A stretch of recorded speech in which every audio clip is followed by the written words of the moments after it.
In terms of kind of a deployment scenario, then can you share details on how we would actually deploy this technology into a company? Absolutely, yeah. So first and foremost, we're a SaaS service. So everything's in the cloud.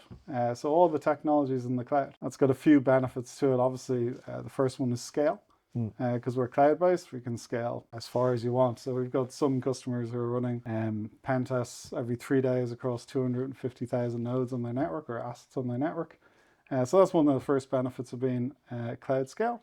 The second one is our ability to deploy the latest attack packs to our customers. Yeah, excellent. So we develop a new ML algorithm for a production safe strike pack. And when a customer runs a pen test, after we've tested that and validated that, they're getting the latest and greatest production safe pen test. The other advantage of being kind of cloud native, if you like, is so there's scale, then there's the production safe stuff, but then there is it's an MFRL architecture, right? So every time a customer wants to run a pen test, we spin up a number of services and microservices and a containerized environment specifically for that pen test.